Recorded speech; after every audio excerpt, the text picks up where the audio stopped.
नमस्कार, स्वागत आहे कार्यक्रम टॅरो वाणीमध्ये। मी केतना सेठ सांगणार आहे आपल्याला साप्ताहिक भविष्य वाढदिवसाच्या माहिती व अधिक माहिती पॉझिटिव्ह टिप्सच्या स्वरूपात। सुरुवात करूया राशी मेष पासून।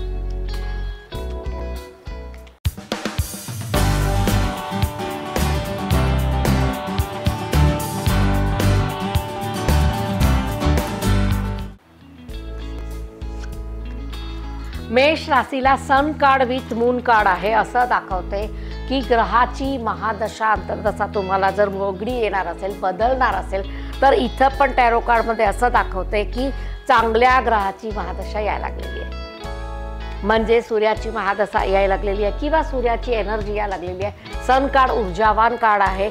तुमची कामं खूप लवकरात लवकर या आठवड्यामध्ये होणार आहे।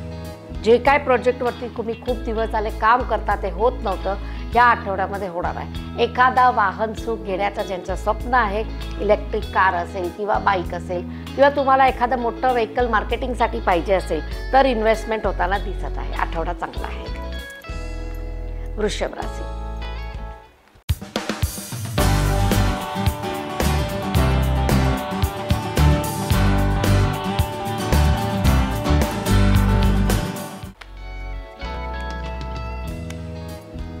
वृषभ राशीला वास्तुविषयक प्रश्न जे काय अडकलेले ते आता सुटणार आहे। सेलिब्रेशन पार्टी करताना आता तुम्हाला तुमच्या घरामध्ये पहिला तर कोण जवळचा आणि कोण लांबचा हे ओळखायला शिका। असं दाखवते की तुम्हाला ती ओळख नाहीये, खूप सेलिब्रेशन पार्टी करता आणि तुमच्या घराला नजर लागते किंवा वैयक्तिक तुमच्या फॅमिलीला काही ना काही दोष उत्पन्न होतो। या आठवड्यामध्ये तसं काही करू नका।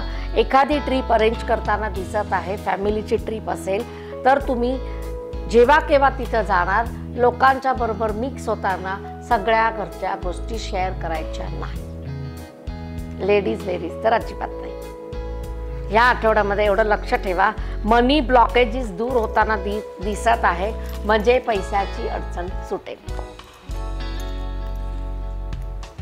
मिथुन राशी।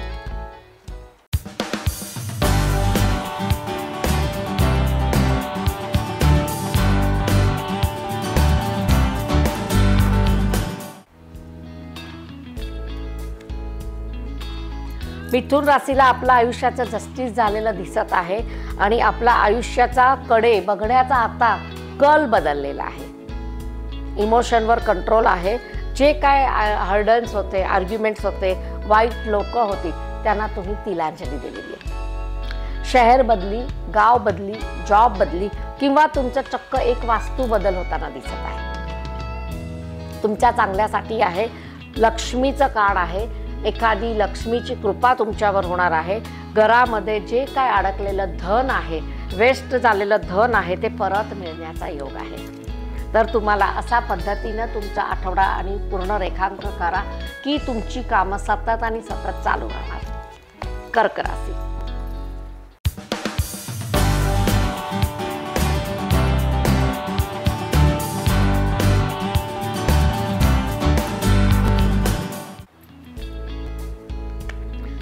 स्टार कार्डनं सुरुवात आहे।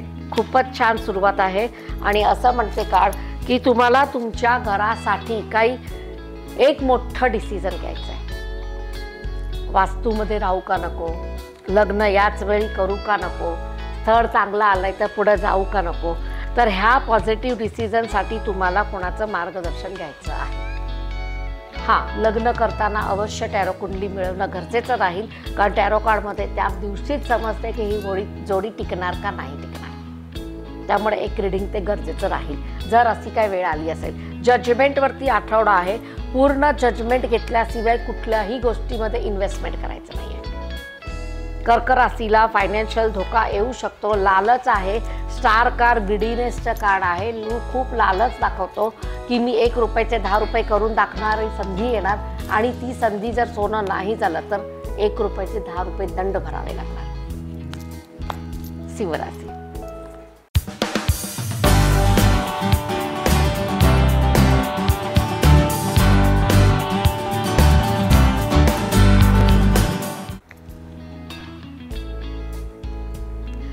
सिंह राशीला सन कार्ड आलेला आहे, असं दाखवते की एक उत्कृष्ट वेळेचं जे आयोजन आणि नियोजन तुम्ही करत होता ते तुम्हाला मिळत आहे। लोकांच्या पासून शाबासकी, लोकांमध्ये नेम अँड फेम आणि आपल्या आयुष्याची एक महत्त्वाचा टप्पा, वय वर्ष 35 असेल, 50 असेल, 55 असेल, तर या वयाच्या वर्षी तुम्हाला जे टप्पा गाठायचा होता लेट झालेलं आता मिळणार आहे। म्हणजे कर्माचे फळ आहे, चांगलं कर्म पेरणा केलेली असेल, पेरलं असेल, उगवणार चांगलं आहे। आठवडा खूप चांगला आहे, गुड न्यूज आहे आणि तुम्हाला सरकारी बक्षिसं, सरकारकडे काही योजनेमध्ये मानधन मिळताना दिसत आहे। कन्या राशी,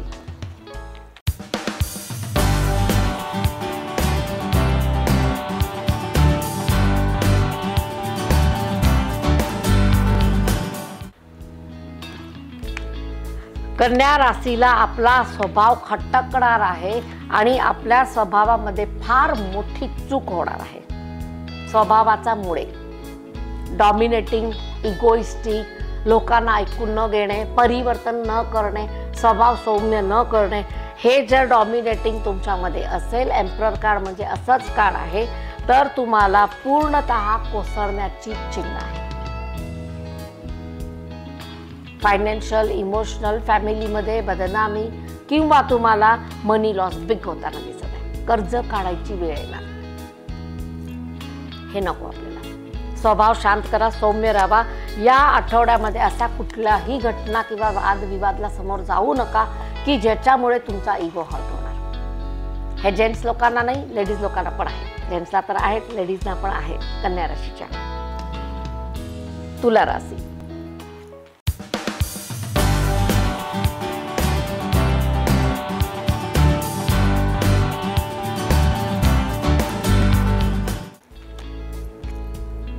तुला राशीला मून कार्ड आलेला आहे, असं दाखवते की आपली वेळ वाईट होती त्यावेळी लोकांनी मदत केली आणि आता आपली वेळ चांगली झाली आहे, तर आपण आता लोकांच्या पासून लांब जायला लागलेलो आहे। म्हणजे मदत करायला नको, आपलं काही द्यायला नको, आपल्या जवळ आले तर आपल्याला त्यांना काही द्यावं लागेल, स्वागता करावी लागेल, खाणं पिणं द्यावं लागेल किंवा फिरायला घेऊन जावं लागेल, परत आलं ते सगळं खर्चावरती की खर्च करावा लागेल। या स्वभावाला बदला, कारण जे लोक तुम्हाला प्रेम करतात, लवर्स कार्ड आहे, तुमच्यासाठी खूप चांगले विचार करतात, त्यांच्यासाठी तुमचं मून कार्ड येणं म्हणजे तुमच्या स्वार्थवृत्तीला दाखवतं। एवढा स्वार्थीपणा या आठवड्यात नको। प्रवासाचे योग आहे, प्रवास खूप चांगला होणार, परंतु एक लक्षात ठेवा, प्रवासामध्ये नेताना काहीही वस्तू तुमच्याकडे असेल तर ती वस्तू मात्र एकदम पॉझिटिव्हली घ्या, क्वांटिटीमध्ये घ्या, कमी पडणार नाही अशी घ्या। कारण काही वेळा पिकनिकचं नियोजन असेल, काही तुमच्या घरामध्ये पार्टीज असेल, काही लग्न समारंभ असेल, तुमच्या घरात मांगलिक कार्य असेल, तर असे मेनू करा की ज्याच्यामध्ये कुणाला भोजन कमी पडणार। वृश्चिक राशी,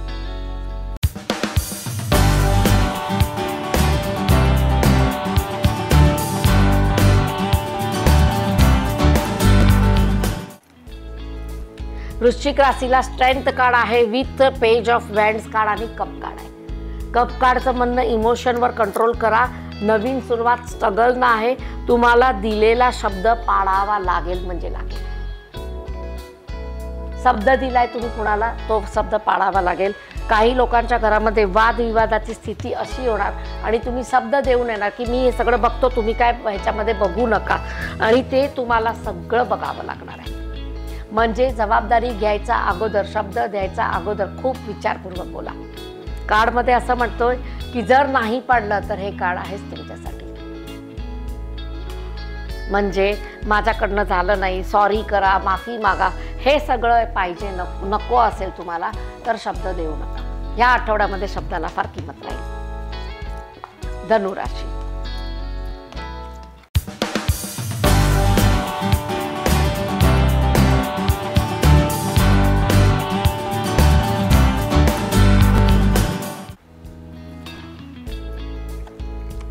धनु राशीला उगवता सूर्याचं कार्ड आहे, प्लस असं मनी लक कार्ड आहे आणि असं दाखवते की तुमच्याकडे म्हणजे तुमच्या घरामध्ये राजा आणि राणीचंच कार्ड आलेलं आहे। नवरा बायकोचं खूप चांगलं मेळमिळाप असेल, एकामेकाला विचारून तुम्ही निर्णय घेत असाल आणि एकामेकाला खूप रिस्पेक्ट देत असाल, रिस्पेक्ट देत असाल, हे महत्त्वाचं वाक्य आहे, अंडरलाईन करते त्याला.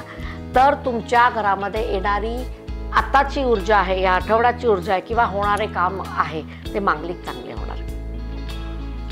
समाजामध्ये तुमचं उदाहरण दिलं जाईल लोकांना की हे लोक खूप चांगले आहे, ह्या कपलला फॉलो करावं लागतं किंवा ह्यांच्या मुलामध्ये फार शिस्त आहे, ह्या लोकांनी संस्कार चांगले केलेले आहे. म्हणजे जर आपल्यामध्ये त्रुटी असेल तर या त्रुटीला काढून टाका, एकामेकाला रिस्पेक्ट द्यायला सुरुवात करा.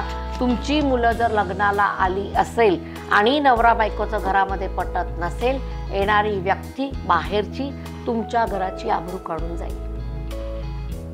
हे नको असेल तर तुम्ही स्वतःला बदलायची सुरुवात करा. मकर राशी.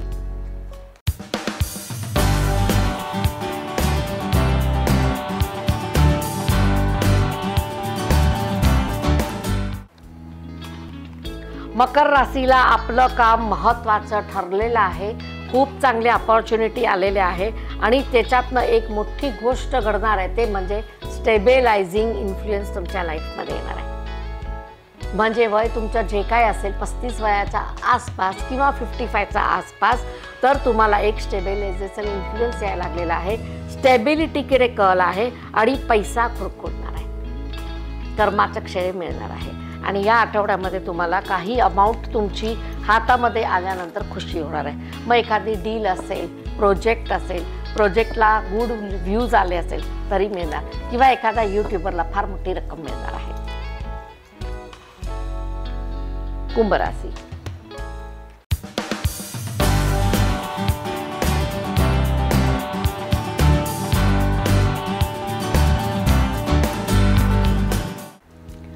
कुंभ राशीला आपलं महत्त्व कमी झालेलं वाटत आहे आणि त्या कमी झालेल्या महत्त्वासाठी तुम्ही तुमचं महत्त्व कसं वाढवायचं ह्याच्यावर फोकस करा.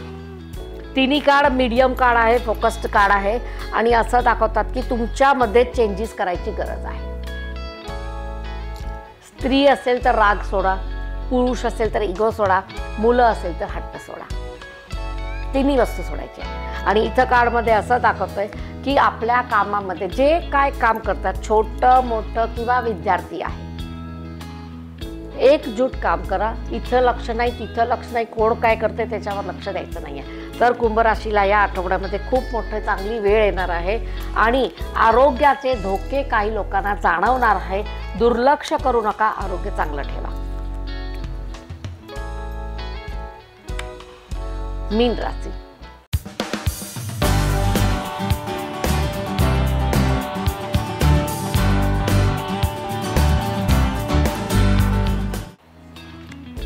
मीन राशीला जलतत्वाचंच कार्ड मून कार्ड आलेलं आहे. म्हणजे इमोशन अप अँड डाऊन्स आहे, फायनान्स अप अँड डाऊन आहे आणि बाहेर गावी किंवा विदेशी जाण्याचा प्लॅन फोक होताना दिसत आहे. वेदरमुळे असू शकेल, काही त्रासामुळे असू शकेल, काही आपण दुर्घटना म्हणू शकतो की ज्या अकल्पनीय आहे, ह्याच्यामुळे तुमचा विदेश दौरा कॅन्सल होण्याची शक्यता आहे. विदेश. बाकी दुसरं इन्व्हेस्टमेंट मोठी झालेली आहे, त्याचं रिटर्न तुम्हाला अजून एक 5 ते 8 महिन्यानंतर मिळेल. त्यामुळे तुम्हाला ॲडजस्टमेंटवर थोडा पैसा इकडं तिकडं फिरवायचा आहे. करणं गरजेचं राहील, मदत मिळून जाईल, पण जे रिटर्नचं तुम्हाला अपेक्षित पैसे आहे ते मिळायला थोडंसं उशीर होणार आहे. 5-8 महिने तर असं दाखवते, एखाद महिना वाढू पण शकतो. हे होतं 12ही राशीचा आठवडा कसा जाणार आहे, काय निर्णय घ्यायचे, काय नाही घ्यायचं, काय सोडायचं आणि काय ठेवायचं ह्याच्यावरती माहिती. आता आपण बघूया वाढदिवसाची माहिती. या आठवड्यात ज्यांचा वाढदिवस आहे त्यांना कसं जाणार आहे. लवर्स कार्डनं सुरुवात आहे, हॅप्पी हाऊसनं सुरुवात आहे. म्हणजे कार्ड्स असे म्हणतात की तुमच्या आयुष्याची वेळ आता खूप कलरफुल येणार आहे. हे लवर्स कार्ड कलरफुल कार्ड आहे, त्याच्यामध्ये कमीत कमी 6 ते 8 कलर मिक्स आहे आणि प्रकर्षानं ह्याच्यामध्ये रेड, येलो आणि ग्रीन कलर खूप आकर्षण देत आहे. त्यामुळे तुमचे ग्रहाची जे काय तालमेल आहे खूप चांगली होणार आहे. फ्रेंडशिपमध्ये, बिझनेसमध्ये, पार्टनरशिपमध्ये तुम्हाला वर्षभरामध्ये काही ना काही गुंतवणूक होताना दिसत आहे. एखादा छोटा बिझनेस तुमच्या हातून होईल, घरासाठी इन्व्हेस्टमेंट किंवा जागा घेतली जाणार, मांगलिक कार्य होणार आणि मांगलिक कार्यासाठी जे काय तुम्हाला माप मोज पाहिजे किंवा डेस्टिनेशन वेडिंग पाहिजे तर तशा प्रकारची सोय होताना दिसत आहे. देव उपासना तुम्हाला तुमच्या आराध्य देवची करायची, शिव उपासना महत्त्वाची राहील, कारण चंद्राला खुश करायचं आहे. चंद्रदेवच खुश झाले नाही तर मग पैसे येणार नाही, म्हणजे शिव उपासना गरजेची राहील. ज्यांचा जसा धर्म आहे त्याच्यामध्ये प्राधान्य जे लोकांना द्यायचं आहे त्याला तुम्ही द्यायला पाहिजे. त्यांचे 40 सेवाचा हेल्थ ओके आहे. आता आपण बघूया पॉझिटिव्ह टिप्स. पॉझिटिव्ह टिप्स आपण आता मागच्या आठवड्यामध्ये खूप चांगल्या दिलेल्या, की लोकांना कसं वागायचं, काय करायचं, वर्षभरासाठी कसं राहायचं. ह्या आठवड्यामध्ये अशीच टिप आहे की तुम्ही तुमचं जे काही इन्व्हेस्टमेंट या आठवड्यामध्ये करणार किंवा पुढे तुम्ही विचार करायला लागलेला आहे तर तुम्ही कुंडलीमध्ये चेक करून इन्व्हेस्टमेंट करा. आता माझ्याकडे अशा कुंडल्या या लागलेल्या आहे की त्या लोकांनी पाठीमागच्या 5 ते 8 वर्षामध्ये असा चुकीच्या इन्व्हेस्टमेंट केले आहे आणि आता जेव्हा प्रश्न विचारतात तेव्हा पण ते प्रश्न चुकीचाच होतं, कारण त्यांचे ग्रहमान तेव्हापासून खराबच आहे. म्हणजे इन्व्हेस्टमेंट करताना, मुहूर्त बघताना, लग्न करताना, ऑपरेशन करून, सिझेरियन करून एखादा बेबीचा जन्म करताना तुम्हाला काळाची गरज, समयाची गरज आणि तुम्हाला कुंडलीची गरज खूप लागणार आहे. म्हणजे ते तुम्ही जर व्यवस्थित मुहूर्त वगैरे काढून केलं, कुंडली बघून तपासून गोचरमध्ये काय चाललं आहे, महादशा अंतर्दशा कशाची आहे, हे सगळं समजून जर एक मी प्लॅन केला की आम्हाला आता 1 लाख आहे, 1000 आहे किंवा 10 कोटी इन्व्हेस्ट करायचे आहे तर त्याचं रिटर्न कसं असेल. कोणी म्हणते म्हणून जागेत करू का, कोणाच्या भाग्यामध्ये जागा नसेल आणि लिक्विडमध्ये असेल तर तुम्ही जागेमध्ये इन्व्हेस्टमेंट केलं चुकीचंच होणार. ती जागा तुम्हाला फळणारच नाही, अडकून राहणार तुमचे पैसे, कारण तुमच्या भाग्यात लिक्विड शेअरमध्ये किंवा लिक्विड फंडमध्ये टाकायचे पैसे होते किंवा एखादा पाण्याचा बिझनेस करायचा होता. मग हे सगळं समजून घेण्यासाठी आपण प्रत्येकाचं विश्लेषण करून जर काम केलं तर तुम्हाला येणारे धोके आपण टाळू शकतो.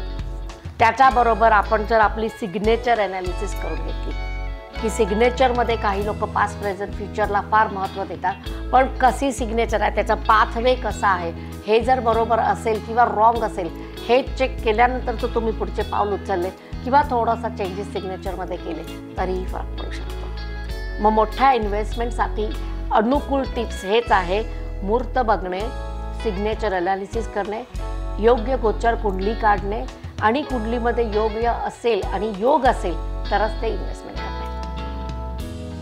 काही लोकांच्या घरामध्ये मी बघितलंय कुंडलीमध्ये बायकोच्या नावाला खूप चांगली कुंडली आहे पण नवऱ्याच्या नावाला नुसतं लोन आहे. मग त्यांनी चूक काय करतात की स्वतःच्या नावानं परत एकदा एक लोन काढतात आणि मग ती लोन फेडायसाठी नाकी 9 होतो. जेव्हा बायकोची, वाईफची, पार्टनरची कुंडली जर पॉझिटिव्ह असेल, तिला ग्रहमान चांगले असेल तर तिच्या नावानं ते शक्य असेल की लवकर फेडलं जाईल. मग हे सगळं बघितल्यानंतर तुम्ही इन्व्हेस्टमेंट करा. हे महत्त्वाची टिप्स या आठवड्यासाठी होती. तर कार्यक्रम कसा वाटतो, तुमचे काही प्रॉब्लेम असेल तुम्ही मला शेअर करू शकता. ऑनलाईन कन्सल्टेशन चालूच आहे, तर तुम्ही प्रतीक्षा करा. केतनासची कार्यक्रम टॅरो वाणीमध्ये. नमस्कार.